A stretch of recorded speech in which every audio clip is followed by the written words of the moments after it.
Bahamas. Brittle Bob. I knew it. I knew you had some stuff to say. I saw you on Facebook. I knew you were gonna have to say something about that. Yes. I have to say something about this. My God. This Bama here is coming out with a book entitled Surviving Washington. Yeah. Right? Yeah. Where he talks about the inept, in his words, the inept, what's the word I'm looking for here? Dysfunction? Not dysfunction, but the inept training, not executive, but the inept training staff in Washington as it pertains to its injury, the sexual harassment charges and activity that was going on there in Ashburn and in Landover, dealing with that football team and the power struggle between the team owner and his then head coach in Schottenheimer, not Schottenheimer. Yeah, what? No, Shanahan. In Shanahan. I'm sorry. I'm going he before he even got there. Between Kyle Shanahan and Daniel Snyder. So he talks about that as well. Here's my issues with that, right? Mm-hmm. First and foremost, he talks about the issues of the training staff being inept. Dude, let's be real. You lied to the coaches about your health. Yeah. And matter of fact, he even talks about the infamous Seattle Seahawks game, right? Yeah. Where he played injured. Yeah. And it's actually footage of him on NFL Network. I think it's one of the mic'd up shows. Yeah. Where they have him mic'd up during the game and he's having a conversation with Trent Williams, basically talking about the condition of his knee and how he doesn't want to come out of the game because he doesn't want to lose the game. But he feels as though that the team will win if he's out there. But he went ahead and put himself in danger, prolonging that injury, playing on a bad knee. And you can see that he was playing on a bad knee. Yeah. But yet that's the training staff's fault, right? Right. No, you were just scared that Kirk Cousins was going to come in and take over your position. Yeah. He was insecure. And that's the thing. Because when he was out, when he went out with the injury, when he was dumb enough was too dumb to slide against Baltimore, I saw that live. When he had a leg whip by one Haloti Ngata. I remember that. That's why. He was supposed to be out the next 5 or 6 games. No, 3-4 games at least. Kirk Cousins comes out against Cleveland, at Cleveland, and balls out. Balled out. Never with a win. Oh, my God. Yeah, balled out. Oh, my God, right? Because the thing was, people questioned Kyle Shanahan's choice in drafting him. Yeah, Mike Shanahan. I'm sorry. Yeah. Mike Shanahan's thought in drafting him. They were like, why are you drafting another QB in the 3rd round when you just drafted one in the 1st round? My thought was they needed a backup anyway because they didn't have a quality backup, but that's a way to make this competition at starter that much more viable, right? But, all they did was just make this dude shook. He, like you said, Kirk Cousins plays well in Cleveland. And at the end of the game, who has a press conference? Robert Griffin III, not the winning quarterback. Right. But Robert Griffin III comes out and he has a press conference announcing that he's coming back the following week. Yeah. He fucked that up. Now, one thing I would say is this. Shannon Sharp alluded to this as well. He said the same thing, actually. I won't have a bigger problem as long as Robert Griffin III, or you call him Brittle Bob, acknowledges his transgressions in that same book. All of them. Not just some. It's not just Washington. It's not just. We know that Danny Boy Snyder is an idiot of an owner. We know that. Yeah. We know that shit has gone down that organization.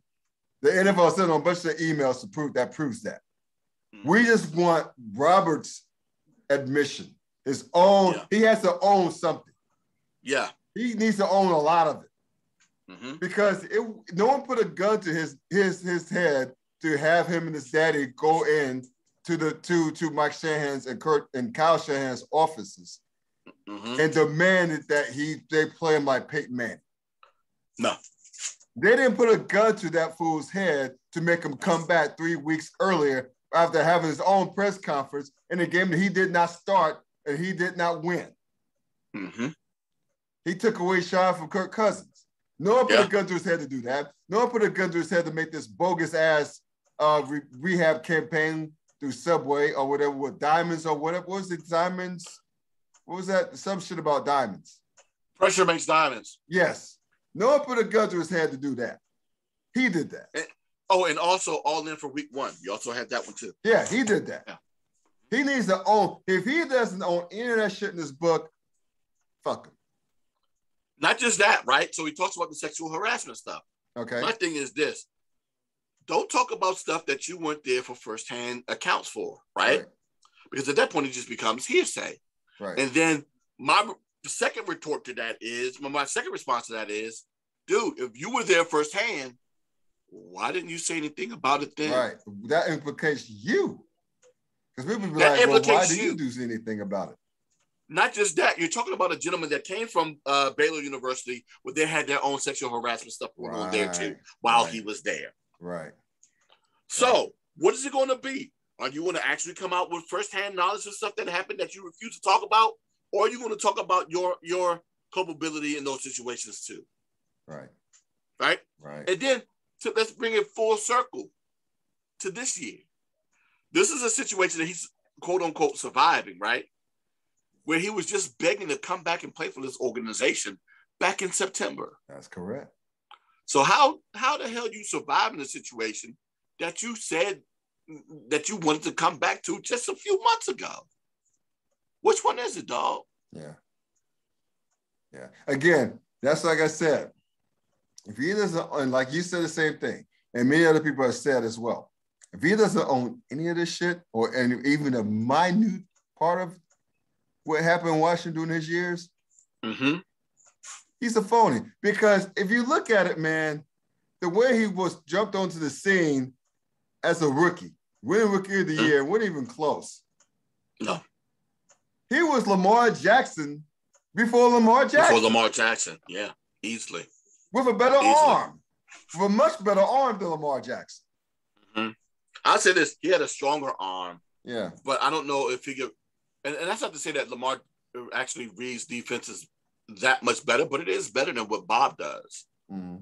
I will say that. He has made himself, even though I wish he would go ahead and not put himself in much harm's way as he does, but he's also shown that he's not as reckless as Bob is.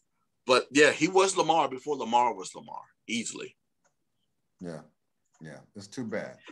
It's too bad. It is. Because he let his ego get in the way, and that fucked up his career. Yeah. His insecurities. That's exactly what got his insecurities with Kirk Cousins and his ego with his that bogus rehab campaign got in the way of what should have been a fruitful career. Yeah. Yeah. It's a shame. He would have been loved here. He would have been loved here forever. Oh, yes. Had it worked out. Oh, yes. QB in DC, he would have been loved here forever. And there's still people that still come to his defense. There are. But, there are a lot of us that don't and look at him as guilty, if not more guilty, for what happened during his time here, especially with laughable situations like this. Now you're coming out with a book. All I hope he understands is this. I hope he doesn't say anything too crazy. Yeah. Because I know that there's one woman that could potentially be waiting in the chamber to come out with some crazy stuff to say about him. And that's his ex-wife. Yeah. You got to remember, this is a woman that he left with child for a younger version of her. Yeah. Yeah, right. And then, of course, the infamous allegation of the sexual harassment before he got married, with him sending penis pics to a young lady, to a Hooters waitress, wherever his bachelor party was supposed to be. Yeah. And at the time, I kind of brushed it off and said, not Bob. No, that can't be him. But I started to realize that he has a type. And she most definitely fit that type. And now with him leaving his ex-wife, I wouldn't be surprised if he sent a penis pic to her. Not at all. Yeah. So, if you want to talk about sexual harassment, let's talk about dick pics, bro.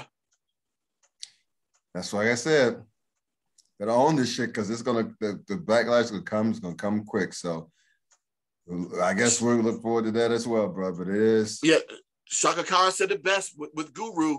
Watch what you say. Yep. On that Watch what you say. On that iconic note, thank y'all for